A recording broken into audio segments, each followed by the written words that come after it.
شہر سے دوسرے شہر کی طرف لے جا رہا ہے. وَيَسْتَشْرِفْهُنَّ أَهْلُ الْمَنَاهِلِ وَالْمَنَاقِلِ وَقَدْ يَتَصَفَّحُ وُجُوهَهُنَّ الْقَرِيبُ وَالْبَعِيدُ الشَّرِيفُ وَالدَّنِيُّ.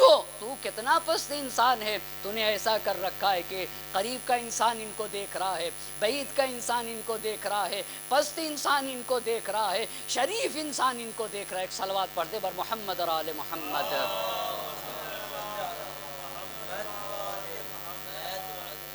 کا کیا انصاف یہی ہے. عدلیہ لیس معہن من رجالہن ولی ولا من حماتہن حمی. ان کے ساتھ کوئی نہیں ہے. اب یہاں تک کی بات تو ابھی تک تو فتح مکہ کی بات تھی، مگر جنگ احد کا بھی تذکرہ کر دیا. کہا کہ کیف یرتجا مراقبت من لفظ فوہ اکباد الازکیاء. ان لوگوں سے نیکی کی امید کیسے کی جا سکتی ہے جنہوں نے طیب و طاہر لوگوں کے جگر کو چبایا. کہا ان سے نیکی کی امید کیسے کی جا سکتی ہے. آخر یہ جگر چبانے کا تذکرہ، یہ تو جنگ احد کا تذکرہ ہے نا. سن 3 ہجری کی بات ہے، یعنی کہاں سن 3 ہجری اور کہاں کے اوپر سن 61 ہجری. بھئی سن 3 ہجری میں کیا ہوا تھا؟ جناب حمزہ کا شکم کو چاک کر کے کس نے جناب حمزہ کا جگر چبایا ہے؟ کس نے؟ ہندا نے جناب حمزہ سلام اللہ علیہ کا جگر چبانے والی حمزہ ہیں. اس کا مطلب یہ ہے کہ شہزادی زینب کبریٰ سلام اللہ علیہ نے کہا جن کے گوشت طیب و طاہر لوگوں کے وجود سے بنے ہونا، جن کا خون شہداء کے خون سے بنا ہو، کیف یرتجا مراقبت من لفظ فوہ اکباد الازکیاء. اس سے کیسے نیکی کی امید کی جا سکتی ہے جن کا گوشت جو ہے نا طیب و طاہر لوگوں کے جگر سے بنا ہو. اللہ اللہ. اور پھر کہتے کہتے بات آگے بڑھ کے کہہ رہی تھی کد قیدک وسعسایک وناسب جہدک واللہ لا تمحو ذکرنا ولا تمیت وحینا. اے یزید، حکومت تیرے پاس ہے، پاور تیرے پاس ہے، اقتدار تیرے پاس ہے، میڈیا تیرے پاس ہے، سب کچھ تیرے پاس ہے، لیکن سن لے واللہ لا تمیت ذکرنا. لا واللہ، خدا کی قسم، نہ تو میرے بھائی کے ذکر کو مٹا سکتا ہے اور نہ ہی کتاب خدا کو مٹا سکتا ہے. ایک صلوات پڑھیں بر محمد اور آل محمد.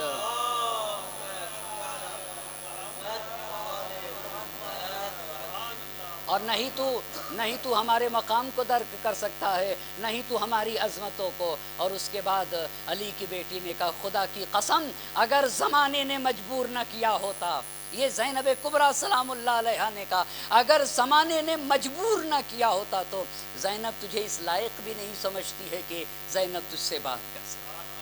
تو اس لائق ہے ہی نہیں، تو نہایت پست انسان ہے. لیکن صدری حرا. مگر زینب کیا کرے؟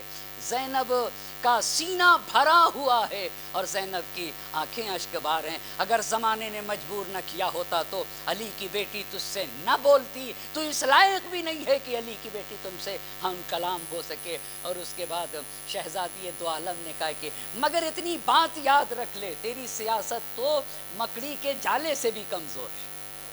یہ جملے ہیں آپ کے خطبے میں، یاد رکھ لے. کچھ ہی دن کے بعد تیرا خاتمہ ہو جائے گا، تو فنا ہو جائے گا، تو مٹ جائے گا، تو نیست و نابود ہو جائے گا. اور اس کے بعد خطبے کو تمام کر دیا.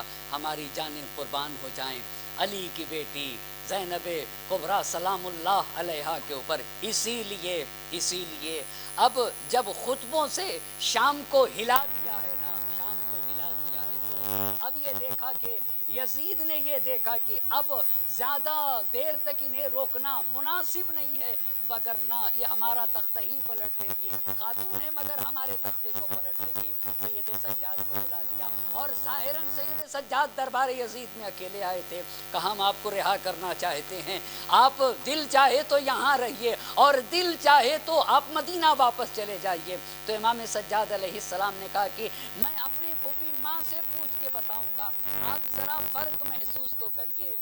جب خیمے حسینی جل رہے تھے شام غریباں سے پہلے حسین کی شہادت پہ، تو جب ساری خواتین خیمے میں جمع ہوئی تو زینب کبریٰ سلام اللہ علیہ نے پوچھا جل کے مر جائیں یا باہر نکل جائیں. آپ ذرا مراتب کو دیکھیے گا.